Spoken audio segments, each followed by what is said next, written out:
Have you ever been kicked out of a place that should have been your home? Not by a stranger, not by someone who barely knew you, but by the very person you brought into this world, who once held your hand and promised to care for you. Yesterday, my son placed my mattress on the sidewalk, right in front of the house I helped build, and said, without looking away, "You're no longer welcome here." The neighbors stopped to watch. Some whispered, others just looked at me with pity. I sat there, on the edge of the sidewalk, with that mattress behind me, feeling the night chill and the weight of a humiliation that seemed to permeate every bone in my body. As he closed the door, the dry sound of the lock echoed in my head like a warning. In that moment, I stopped being a mother and became just another story no one wanted to hear. I know many elderly people live this way, becoming voices no one hears, memories that fade with time. Have you ever been there? Have you ever felt as if your own life, your sacrifice, were swept under a rug, as if it had no value? I sat there all night, my cold hands clutching my purse, remembering every moment I chose his well-being over my own. The late nights, sewing to buy school notebooks, the days I went without food so he could have something to put on his plate. These are stories that touch the heart, but today they seem worthless to an ungrateful child. I've heard stories of abandoned elderly people, true stories of grandparents who raised their children with love and ended up forgotten, but I never imagined that one day I would become part of that silent statistic. The hours passed slowly. With each passing car, each looking neighbor, I felt that mixture of shame and sadness grow deeper, and at the same time, something inside me began to shift. I didn't cry as expected. I didn't beg to go back inside. I didn't ask for shelter in another house. I remained there, breathing deeply, feeling the weight of that rejection slowly transform into something different. A flame I hadn't felt in a long time began to ignite. My son believed he was in control, that this would be the last time he would have to face me. He didn't know that every word spoken, every gesture of contempt, was building in me a strength he'd never known, a strength that comes not only from pain, but from the certainty that life has a law of return that no one can escape. I'd seen it happen before. I'd seen neighbors who humiliated their parents, and years later, sought forgiveness when it was too late. And in that moment, I realized I was about to write my own story, a story of upheaval that, one day, he might tell with tears in his eyes. The cold dawn wind passed. The sky began to lighten, and I still stood there, steady, hands resting in my lap and staring at the closed door. I knew that soon, something would change, and when it did, there would be no going back. Before that day, my life was made up of simple, almost always silent routines. I would wake up early, put the kettle on, and make coffee as I had for decades. The warm, familiar smell filled the kitchen, bringing back memories of busier days, when my children ran around the house and the sound of laughter mixed with hurried footsteps. Today, the most constant sound was the clock on the wall, ticking away slowly, as if time had also settled into my solitude. After coffee, I'd sit in the armchair by the window, grab my box of thread and needles, and continue crocheting, which seemed in no hurry to be finished. It was a pleasure for my hands and, most importantly, for my mind. Between stitches, I'd glance at the phone on the table next to me, waiting for it to ring. Almost always, silence was the answer, but there were days when a phone call would change the rhythm, even if only for a few minutes. A voice saying, "Hi, Mom," was enough to brighten my day. My house was small, but it bore every mark of my history. The worn rug in the living room, the china cabinet inherited from my mother, the old photos in frames that had lost their shine. Every corner held a memory, every object a story. And I believed, with all my heart, that this wasn't just a physical space. It was a home, a safe haven, a place where love and gratitude would always be present. Naivety or too much faith, I don't know. I only know that, for me, family was synonymous with home, and home was synonymous with family. When I retired from sewing, I thought I'd finally have time for myself. No more working late to deliver orders, no more sacrificing my Sundays to meet deadlines. I imagined it would be time to reap affection, attention, recognition. I'd given so much, for so many years, that I believed life had in store for me a peaceful end, surrounded by those I loved. But the hidden truth is that what we give isn't always returned in equal measure. Sometimes, life returns silence where we sow presence, distance where we sow care. This realization didn't come all at once. It crept in gradually. First, the visits became more rare. Then, the conversations became brief, full of excuses about lack of time. Finally, that hurried glance that avoids yours, as if they don't want to hear what you have to say. Still, I clung to the idea that it was all temporary, that it was just a phase, that the hustle and bustle of modern life drove people away, but that deep down, in their hearts, I still mattered. And to sustain this belief, I sank deeper and deeper into the routine, as if it were an anchor that held me steady. Every now and then, I'd find myself flipping through a photo album. I'd see my son, still young, smiling with a piece of cake in his hands, and I'd remember what it was like to see him happy. I'd remember sleepless nights, days spent working to make sure he had everything he needed. These memories were both my strength and my weakness. They made me believe that the love I'd given him would be enough to keep us together. The impact of that fateful morning was so great, precisely because it shattered the entire structure I'd been building for years. I hadn't expected such an abrupt breakup, such public humiliation, such direct rejection. It was as if a door I'd always kept open had been slammed shut in my face, with a coldness unbecoming of blood ties. As I stirred coffee in that simple kitchen, I didn't know that the routine that had kept me afloat was about to be torn apart in a way that would change my mindset forever. The decisions I would make afterward wouldn't be born from the love that had guided me there, but from something new, unknown, that was beginning to awaken silently within me. And this awakening wouldn't come alone. It was almost imperceptible. At first, small changes in the air, details that, to the uninitiated, might go unnoticed. But when you live under the same roof, you notice nuances that go far beyond words. I remember being in the kitchen, stirring a pot, and hearing the low sound of voices coming from the living room. Michael and Linda were talking, but as soon as I entered, silence fell like a door slamming. Eyes shifted, and the atmosphere grew heavy, almost palpable at first. I tried to believe it was just a coincidence, that perhaps the topic was about something private, something completely unrelated to me. But then the small innuendos began, flung aside that seemed innocent to any unsuspecting listener but carried a calculated weight. Phrases like "the house has been too crowded lately" or "we need more space" began to appear in conversations. I pretended not to understand, but each of these words created a knot in my chest. Little by little, gestures that had previously been caring and attentive began to disappear.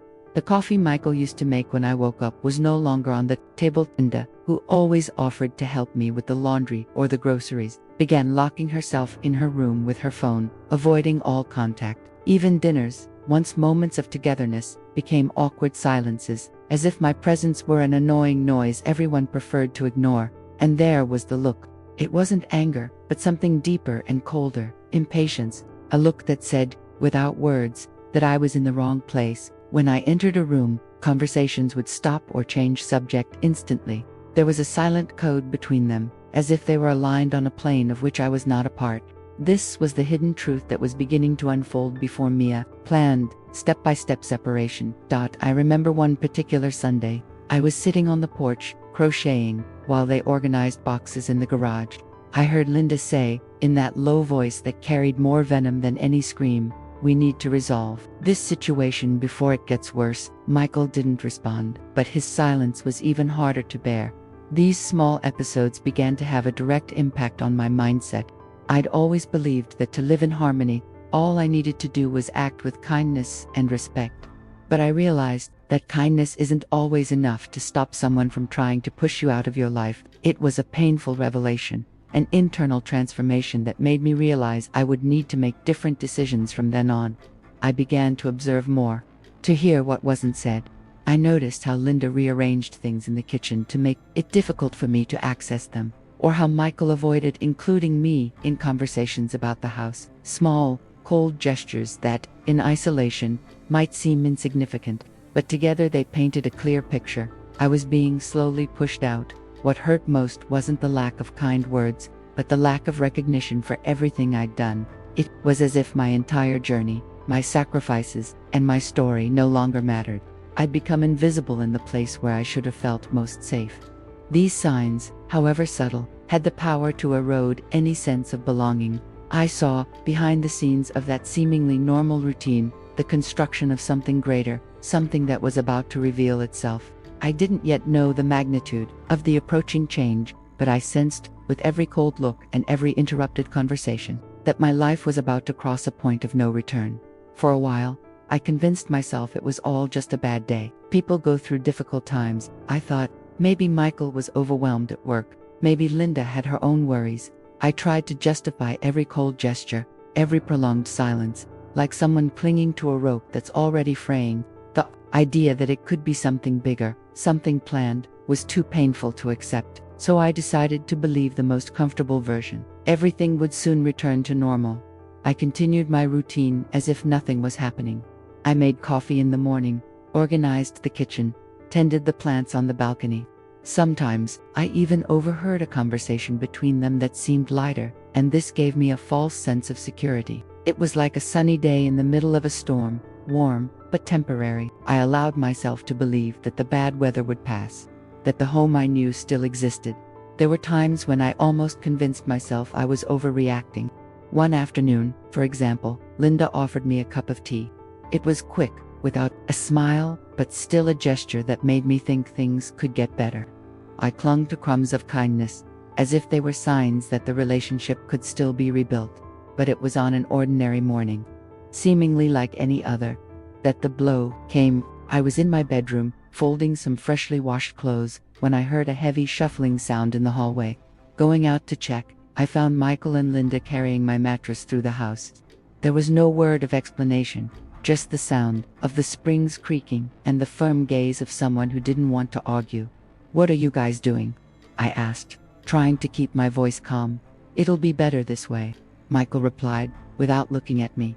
I followed them to the front door and watched in disbelief as they placed the mattress in the middle of the sidewalk. The sun was beating down, and the fabric was already beginning to heat up, but the heat I felt came from within, as if something had set every inch of me on fire. The neighbors began to appear, one by one. First, Mrs. Thompson, who stopped with her shopping bags in the middle of the sidewalk. Then Mr. Harris, who stopped sweeping the driveway and stood watching. Even some children playing on the corner slowed to watch. No one said anything. The silence was louder than any comment. Their eyes held surprise, compassion, and perhaps a hint of indignation. The scene had something unreal about it. I could hear the distant hum of a radio coming from somewhere, the buzz of an insect passing near my ear, but everything seemed muffled, as if I were underwater. The world moved on around me, but I was trapped in that moment, feeling every detail of it engrave itself in my memory. I, however, didn't cry. I stood there, still, hands clasped in front of me, watching every movement. The hidden truth I didn't want to see was there, exposed for all to see. It wasn't a bad phase, it wasn't a misunderstanding. It was a decision made far from me, without dialogue, without any attempt at understanding. The impact of that moment was more profound than any fight or argument could have been. It was a silent sentence, and it came from the person I least expected. My mind raced through years of memories, searching for some flaw that might explain how we'd gotten there. And at the same time, a part of me began to change. It wasn't just sadness, there was also something different, a silent transformation, as if a new version of me was being shaped in that moment. As I watched the neighbors walk away, a nagging thought began to take shape. This scene wouldn't end there. It couldn't end there, because no matter how hard they tried to push me out, there was still something they didn't know, and that was the part that would change everything. There was no scream, there was no scene. I just stood there, breathing deeply, feeling the air rush in and out of my lungs, as if needing to remind myself that I was still there, whole. As Michael and Linda returned to the house, leaving my mattress exposed for all to see, I remained still, almost as if I were purposefully burning that moment into my memory. Inside, something stirred slowly, a kind of silent current that came, not from pure anger, but from a deeper understanding. I knew something they had forgotten, and I didn't intend to waste it. The days that followed were eerily silent. There were no apologies, no explanations. They acted as if nothing had happened, as if taking my things out was just another daily chore. Meals began to be eaten at different times, avoiding any gatherings at the table. Their footsteps around the house sounded quicker, as if they wanted to minimize the time they spent in the same room as me. Isolation began to set in, not as a physical barrier, but as a calculated, almost meticulous separation. I noticed the change in the small details. The space for my things in the kitchen was shrinking. Some of my clothes were mysteriously disappearing from the laundry room, and even the glasses and plates I used seemed to be separated from the rest. It was as if I were an unwelcome visitor, someone who should feel out of place until I agreed to leave on my own. The injustice lay not only in the act everyone saw, but in the constancy of the small gestures that followed. I remember one afternoon, as I was leaving to get the mail, I felt the weight of stares. Some neighbors avoided eye contact, perhaps because they didn't know what to say, while others stared at me with that expression of pity and curiosity. It was the kind of attention that hurts not because it's direct, but because it carries a hidden truth. Everyone knew, everyone saw, and yet no one approached. This was the worst part of isolation. The feeling that you've become a silent spectacle in which no one wants to be involved. During this time, I learned to observe more closely. I began listening in on Michael and Linda's conversations from a distance, not because I wanted to eavesdrop, but because I needed to understand. Loose words slipped out. Solve it soon. It's not possible anymore. It'll be better this way. Incomplete sentences that, together, constructed the scenario I already sensed. It was like watching behind the scenes of a play in which I was the central character, but without any lines, not responding, not reacting, not breaking down right. There in front of them it was a conscious decision. I knew that any emotional outburst would only serve to reinforce the role they wanted me to portray. That of the frail, outdated elderly woman who doesn't know her place. No, I wouldn't give them that satisfaction. I preferred to nurture the silence, certain that time would work in my favor. And there was that secret, something they had forgotten, or simply ignored, and which now became my greatest asset. It wasn't just a detail. It was a fact capable of turning everything upside down, of transforming that narrative of me as the weak one into a completely different story. With each passing day, my mindset shifted. I stopped expecting understanding and started planning for something bigger, something that was still being shaped within me. The isolation, which at first felt like punishment, began to transform into a kind of strategic refuge. The less they saw me, the more I could observe. The less they included me, the freer I felt to think. It was as if they were, without realizing it, giving me the perfect space to prepare the next step. And that next step would not be small. The escalation of injustice continued, but along with it grew a certainty. I wasn't just surviving it, I was gathering strength, gathering every piece that would help me change the course of this story. And when the right moment arrived, there would be no turning back. They began acting as if my every move required authorization.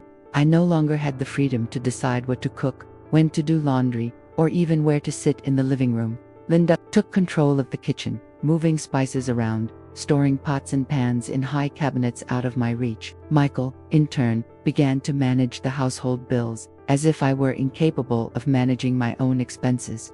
It was a silent choreography of space grabbing, where every step was calculated to leave me with less control and more dependence. Even the temperature in the house began to change. When I was alone, I would adjust the heater to a comfortable level, but as soon as they arrived, with a simple turn of the knob, the room would be chilled.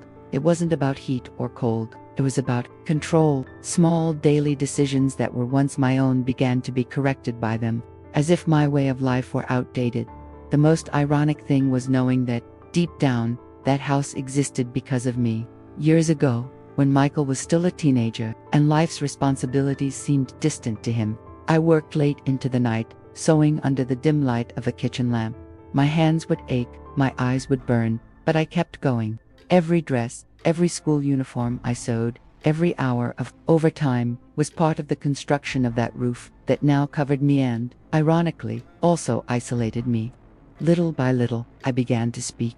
My voice wasn't loud, but each word carried calculated weight. I spoke about the history of that house, about the nights spent sewing, about the difficult decisions that allowed me to buy that roof. I recalled moments they themselves had experienced alongside me, not to ask for pity, but to establish an indisputable fact.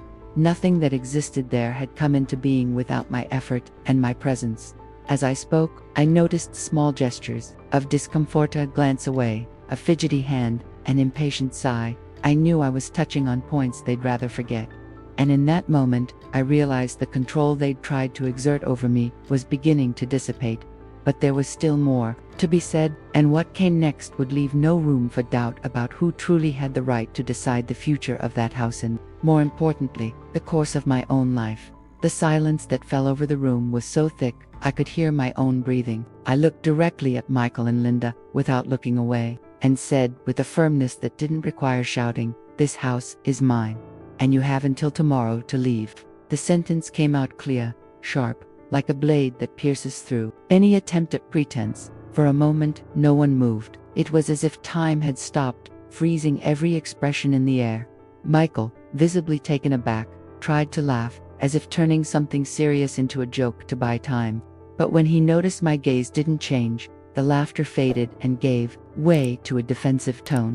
He began talking about misunderstandings, conversations that hadn't happened, and good intentions that I might have misinterpreted. It was a line he believed would disarm me, but at that moment there was no more room for interpretation. Before he could continue, Linda lowered her eyes, avoiding eye contact, and remained silent. That, to me, said more than any argument. It was as if she knew the act was over, that the facade they maintained in front of others would not withstand the raw truth I had just exposed. And the truth was there, in my hand, written on paper, and stamped with my name, a truth impossible to dispute. The presence of the neighbors gave that moment even greater weight. They weren't just spectators, they were witnesses to my story, to what had happened, and to what was happening at that moment. Among them, Mrs. Thompson, with her erect posture and attentive gaze, was the first to break the silence. In a slow but meaningful voice, she said, "As you sow, so shall you reap." It was a simple phrase, but it echoed in the room like a final verdict, as if the judgment had been handed down right there, without the need for a courtroom. As I held the pose, I felt a kind of liberation course through me. It wasn't just about reclaiming physical space, but about reclaiming my autonomy, my dignity, my narrative. Every second of that confrontation was a complete reversal of the roles we'd played over the past few months. I, once the diminished figure, now became the undisputed voice of the situation, while they, who had previously held control, found themselves cornered, exposed, and defenseless. Michael tried, one last time, to question whether I was really willing to do that to my own family. I took a deep breath, keeping my tone calm, and replied, "I didn't start it, but I'm going to finish it." The sentence wasn't spoken with rancor, but with the clarity of someone who understands that sometimes preserving one's own life and one's own peace requires definitive decisions. The tension in the room could be felt like an electric current. Some neighbors exchanged glances, others kept their eyes fixed on me, as if waiting for me to take the final step. But instead of turning the moment into a spectacle of rage, I remained calm. I knew the impact was precisely the calm with which I handled everything. It was a display of strength that needed no noise to be perceived. Outside, the distant sound of children playing contrasted with the tense atmosphere inside. It was a silent reminder that while some moments seem overwhelming and unbearable, life outside continues, indifferent. And that was exactly what I wanted for myself. A life where the weight of these disputes was no longer the center of everything. Still, there was something that needed to be said before the meeting ended. It wouldn't be a long, dramatic speech, but enough to make it clear that the story wouldn't end that day, and that what came next would definitely change how they and everyone there would view me. I sat in the kitchen, the steam from the tea rising slowly from the cup in my hands. The house was silent, but not the same heavy silence as before, when every room seemed charged with tension. It was a different, clean silence, as if the walls could finally breathe with me. I looked around and saw details that had previously gone unnoticed: the curtain I sewed years ago, the table I bought with the money from my first order, the clock on the wall that still ticked the same rhythm, as if nothing had changed, but everything had. I had regained my home, my space, my right to exist there without asking permission. And at the same time, I knew the price of this achievement wasn't something measured in money or documents. Michael was no longer under the same roof. There was no argument upon leaving, no words that cut like knives. He simply left, accompanied by Linda, without looking back. I didn't say anything either, perhaps because there was nothing more that could be said without opening even deeper wounds. I got my house back, but I lost my son. The sentence echoed within me with an unwavering weight, and yet, it wasn't regret. I had made the decision I needed to make because allowing them to continue to diminish me would be like giving up everything I'd built in life. And the hidden truth that many don't realize is that sometimes holding on to someone at any cost can be more destructive than letting them go. The tea slowly cooled, and I remembered the days when he was little, running around the yard with a smile that could fit the world. I remembered the sleepless nights, the advice I gave, the times I defended him, even when he was wrong. It's impossible not to feel the impact of seeing this story unfold, but it's also impossible to ignore that every decision he made brought him here.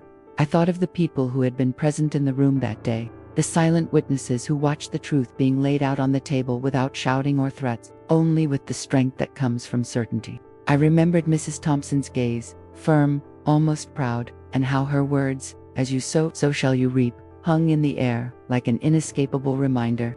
That phrase wasn't just for them, it was for me too, so that I would never forget that every action we take leaves its mark, good or bad. At that moment, I realized my journey hadn't just been about reclaiming a property, it had been about reclaiming my identity, my voice, my presence in my own space. It was about showing, not only to them, but to myself, that aging doesn't mean losing the right to be heard, and that respect isn't begged for, it's demanded with poise, patience, and, when necessary, concrete action. I picked up the cup and took a final sip, feeling the warmth run down my throat. Outside, the day went on, with neighbors passing by, children laughing, and life continuing as if nothing had happened. But I knew something had changed forever, and not just for me. That moment had left a mark on the minds of everyone who witnessed it, a silent reminder that treating an elderly person as a burden can cost dearly. I looked out the window and saw the sun beginning to set, tinging the sky with golden hues. It was beautiful, calm, almost a symbol of the peace that was finally returning to my routine. But deep down, I knew that this chapter of my life, painful as it had been, still left unanswered questions, and that, somehow, those answers would come sooner or later, from where I least expected them. If you've stuck with me this far, you already know this story wasn't just about a house, it was about courage, choices, and the weight of every decision we make. And if this spoke to you in any way, leave a comment below. This message was for me. I'll be thrilled to know we've walked together until the end. Subscribe to the channel to continue receiving stories that make us think, feel, and sometimes even change the way we see the world. Oh, and leave a like, not only because it helps the video, but because it's like a silent handshake saying this connection was worth it. There's a video right here that complements this topic. Click it and follow me there. I clearly remember the day I signed the deed. The paper was clean, the smell of fresh ink still present, and there, in the owner's field, was my name. It was more than a document. It was physical proof of a journey of sacrifice and persistence. I hadn't just bought a house. I had bought security, stability, a place to call home. And now, even though I was the true owner, I was treated like a guest who had stayed too long. The threats didn't come in shouts, but in carefully chosen words, delivered with a smile that didn't reach my eyes. "Maybe it's time to think about a more suitable place for you," Linda said one afternoon, as she put away dishes I'd just washed. Michael added, without looking directly at me, "There are good, quieter options out there. You could really rest." It wasn't a suggestion, it was a message. The impact of these conversations went beyond what was heard. They carried an emotional weight that accumulated day after day, shaping an environment where my every choice felt like it was under judgment. I was imprisoned, not by walls or locks, but by an invisible control that undermined my autonomy and attempted to rewrite my own story within the house I had built. Sometimes I would take the deed from the drawer and run my fingers over my name, as if remembering that I still have firm roots in the ground. It brought me back to a more stable mindset, reminding me that the power they tried to take from me was still there, intact, waiting to be used. This hidden truth, which they ignored or simply didn't value, was my protection, and perhaps my future weapon. With each passing day, I realized that the game wasn't just about physical space, but also emotional territory. Michael and Linda wanted to shape my routine, decide my schedule, and gradually erase my presence. It was as if, behind the scenes, they were rehearsing a script in which I would disappear from the scene without resistance. What they didn't know was that I had already decided not to follow the role written for me. The total control they attempted to exert only served to show me how much I needed to be attentive, prepared, and patient. I no longer reacted immediately. I absorbed, analyzed, and stored. Every phrase, every gesture, every change of tone was recorded. Even the sounds of the house doors slamming shut, hurried footsteps in the hallway became signals I carefully interpreted because, deep down, I knew that one day, when the time came, all these memories would find their place in the story that was yet to unfold. And as the siege closed in, a thought kept recurring within me, growing clearer and more firm. They could control the environment, but they would never control my final decision. And that decision was approaching, silent, patient, but inevitable. At that point, there was no longer any doubt. The situation had surpassed all acceptable limits. I was living within a carefully constructed scenario designed to expel me. And with each passing day, the feeling of suffocation grew. But what Michael and Linda didn't know was that, while they believed they were in control, I had already quietly begun my own journey of transformation. It wasn't an improvised plan. It was something thought out, calculated, honed from every detail I observed during those days of isolation. I knew I couldn't act out of anger alone. That would be too predictable, and predictable is exactly what they expected of me. So I chose the quieter path. The one that appears harmless on the surface, but carries a devastating force when it finally reveals itself. And this path led me to a place few people have the courage to go, to the heart of what underpins any possession, any right documents. One morning, I put on a simple coat, grabbed my bag, and left the house without saying a word. I walked to the bus stop, feeling the cold wind on my face.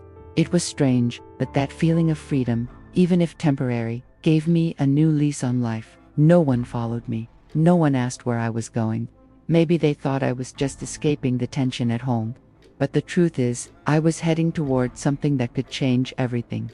I arrived at the registry office shortly before opening time. The building was old, with high walls and the smell of aged paper. The people there seemed too busy with their own urgent matters to notice the history I held in my hands. I pulled the folder containing the original deed to the house from my bag. The paper, already slightly yellowed with age, still bore my name clearly printed on it. That document wasn't just legal proof. It was a testament to my entire journey, to every sleepless night, every difficult decision that had brought me there. The attendant led me to a small back room, where a lawyer was waiting. She had a firm but calm gaze and the calm voice of someone who listens before speaking. I placed the deed on the table and took a deep breath before saying, "I know this house is mine. What I need is to understand my options to ensure no one takes it away from me." She carefully examined the document, made some notes, and explained my rights point by point. There were technical terms, dates, clauses, but amid all that formal language, one phrase stuck with me. Sometimes justice isn't about shouting, it's about waiting for the right moment to speak. This wasn't just legal advice. It was a lesson in strategy, in how patience can be the sharpest weapon when used at the right time. As I listened, I felt something inside me shift. It wasn't just relief knowing I had legal protection, but confirmation that I wasn't as vulnerable as they wanted me to believe. It was as if the scales had suddenly begun to tip, even if imperceptibly to outsiders. I left the registry office with the folder clutched tightly to my chest. The cold air no longer felt so biting. There was a different warmth accompanying me, coming from the certainty that I had a card hidden that could turn the tide. I didn't need to rush. I didn't need to face it head-on right then. All I needed to do was keep watching, wait, and conserve my strength for the exact moment when my words and actions would have the greatest possible impact. On the way back, each step felt firmer. The street was the same, the houses were the same, but something in me was no longer the same.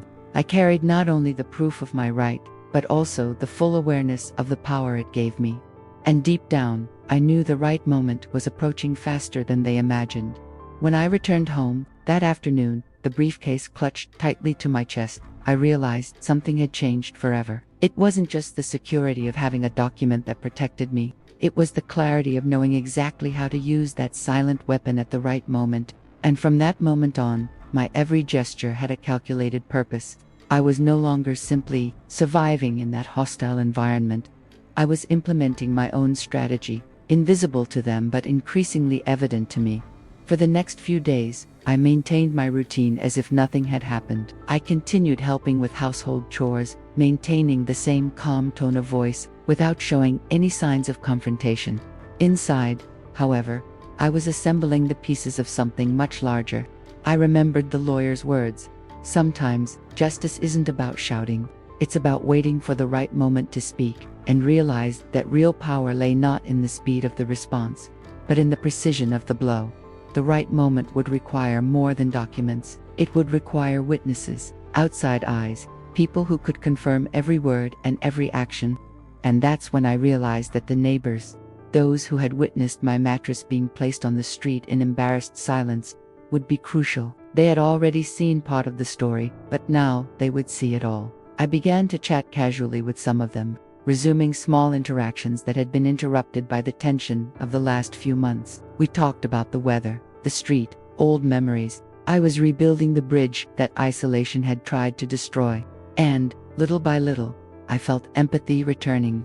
They remembered who I was before all of this. The simple backyard parties, the smell of baking bread on Sunday mornings. This emotional memory would be the foundation for what was to come. After a few days, I set the date. I called Michael and Linda, asking them to be home on a specific afternoon. I said I wanted to discuss family matters, and that it would be important to have trusted people present to avoid misunderstandings. I used a calm, almost cordial tone, and I could tell that the lack of direct confrontation had caught them off guard. On the appointed morning, I woke up early. I made coffee and set the table, as I had in the past, every detail carefully considered to create a contrast between what they saw of me and what was actually about to happen. I put on simple but impeccable clothing and stored the folder with the deed and other documents in an easily accessible place. As the hour approached, I began to hear footsteps and voices in the backyard. Neighbors arrived, some with curious looks, others with expressions of silent support. They discreetly settled in, forming a sort of unofficial audience. The mood in the room shifted. Michael and Linda, upon entering, realized this was no ordinary conversation. I greeted them as always, but my gaze was steady, unburdened by the hesitation they had learned to exploit. There was no anger on my face, just the calm of someone who knows exactly what they're doing. I picked up my coffee cup and sat across from them, feeling my breathing slow.